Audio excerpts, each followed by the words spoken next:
వరుస చైన్ స్నాచింగ్లతో హడలెత్తిస్తున్న ముఠా ఆటకట్టించారు task force పోలీసులు. జంట నగరాలతో పాటు పలు జిల్లాల్లో గొలుసు దొంగతనాలకు పాల్పడుతున్న ముఠాలపై ప్రత్యేక నిఘా పెట్టి 6గురిని అరెస్ట్ చేశారు. వారి నుంచి కిలో బరువున్న బంగారు గొలుసులను స్వాధీనం చేసుకున్నారు. వీరిలో 3 మహారాష్ట్రకు చెందినవారు, మరో 3 రాష్ట్రానికి చెందినవారుగా పోలీసులు గుర్తించారు. వీరిపై ఇప్పటికే 30 కేసులున్నట్టు చెప్తున్నారు. వివరాలు సిపి మహేందర్ రెడ్డి మీడియాకు వివరిస్తున్నారు. లైవ్ లో చూద్దాం. లా అండ్ ఆర్డర్ పోలీస్ కలిపి వాళ్ళు అరెస్ట్ చేసినటువంటి చైన్ స్నాచర్స్ ఈ అయాన్ అలీ, అహ్మద్ అలీ, వీళ్ళిద్దరు కూడా ఈ ఒకతను మహారాష్ట్ర స్టేటు, ఒకతను హైదరాబాద్ అతను. వీళ్ళిద్దరు కూడా గతంలో ఇంకొక అతను బబ్లు అని చెప్పేసి బీహార్ స్టేట్కు సంబంధించిన అతను. వీళ్ళు 3 కలిసి చేశారు డిఫరెంట్ టైమ్స్లో డిఫరెంట్ చైన్ స్నాచింగ్స్. ఈ బీహార్ నుంచి నేటివ్ అయిన అతను మనకి ఈ వీళ్ళని పట్టుకునే ప్రాసెస్లో తప్పించుకొని పారిపోయాడు ఈ బబ్లు. అతని కొరకు పోలీసులు గాలిస్తున్నారు. ఈ నేరస్తులు కూడా మనం చూసినట్లయితే 2011లో ఒక థెఫ్ట్ కేసులో ఇక్కడ హైదరాబాద్ సిటీలో ఇన్వాల్వ్ అయ్యారు. 2010లో ఒక థెఫ్ట్ కేసులో ఇన్వాల్వ్ అయ్యారు. ఇట్లా గత చరిత్ర కలిగిన వాళ్ళు, బట్ మిగతా స్టేట్స్లో ఉంటారు కాబట్టి ఎప్పుడో సర్ప్రైజ్గా ఇక్కడికి రావడం, నేరాలు చేయడం, చైన్ స్నాచింగ్స్ చేసి వెళ్ళిపోవడం జరుగుతున్నది.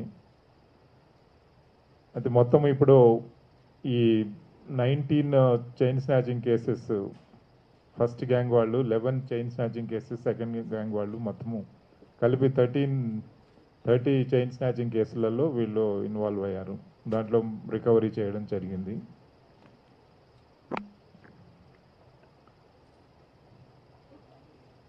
వీళ్ళు నేరాలు చేసేటప్పుడు ఐసోలేటెడ్గా ఉమెన్ వాకింగ్ స్టేట్లో ఉన్నప్పుడు కానీ, వెయిటింగ్ పొజిషన్లో ఉన్నప్పుడు కానీ, ఈ ఐసోలేటెడ్ కాలనీస్లో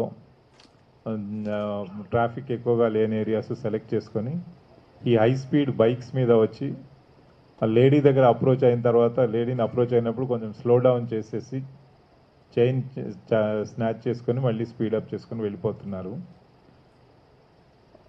ఇట్లా ఈ స్నాచింగ్స్ చేసిన తర్వాత ఇమీడియట్గా వాళ్ళు మళ్ళీ అవుట్ సైడ్ ది స్టేట్కి వెళ్ళిపోవడం, కొంతకాలం అయిన తర్వాత మళ్ళీ రావడము, సర్ప్రైజ్గా మళ్ళీ వెళ్ళడము. This is what they have been doing. ఈ సెకండ్ గ్యాంగ్ మనం చూస్తే మీర్ అయాన్ అలీ, ఆ తర్వాత సయ్యద్ అహ్మద్ అలీ, బబ్లు, ఈ 3 కూడా జైల్లో కలవడం జరిగింది.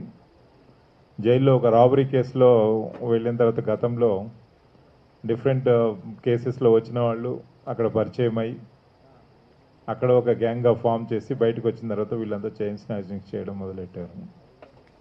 అయితే ఈ కేసులో వీళ్ళు ఒక అపాచే మోటార్ బైక్ కొట్టుకొని దాన్ని ఆ బైక్ను వాడి వాళ్ళు they have done series of chain snatching cases.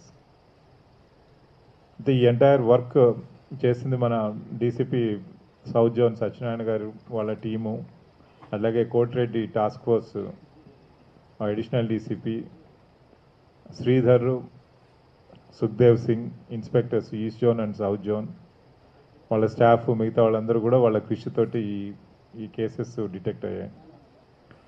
అయితే మీ అందరికీ తెలుసు, ఈ రోడ్డు మీద చైన్ స్నాచింగ్స్ అనేది చాలా పబ్లిక్ ఆర్డర్ని ఎఫెక్ట్ చేసేటటువంటి క్రైమ్. ఇది ప్రజలలో భయాందోళన కలుగ చేస్తుంది.